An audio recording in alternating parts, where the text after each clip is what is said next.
Akademisi dari Fakultas Hukum atau FH Universitas 11 Maret atau UNS menyoroti status mantan Menteri Pendidikan Kebudayaan Riset dan Teknologi Republik Indonesia atau Mendikbudristek Nadiem Makarim dalam kasus dugaan korupsi yang menjerat dirinya.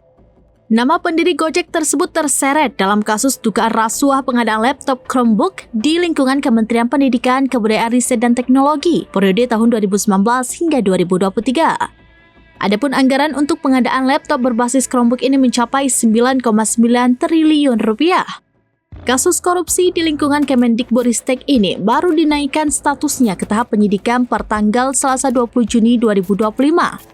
Saat ini penyidik belum menetapkan tersangka dan masih mendalami kasus yang ada serta angka kerugian keuangan negara masih dalam penghitungan.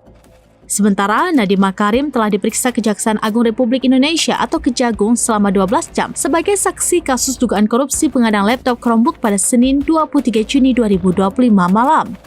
Kini Kejagung Republik Indonesia juga telah mencekal Nadiem Makarim untuk bepergian ke luar negeri selama 6 bulan ke depan. Sebelumnya, sebagai staf khusus Nadiem Makarim, saat menjabat sebagai menteri yakni FH, CT, dan IA telah diperiksa Kejagung RI. Penyidik Kejagung RI juga telah menggeledah apartemen FH, CT, dan IA pada 21 dan 23 Maret 2025.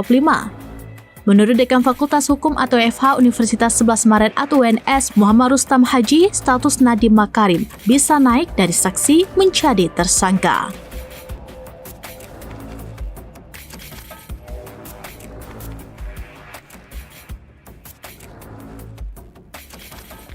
Download Tribun X sekarang, menghadirkan lokal menjadi Indonesia.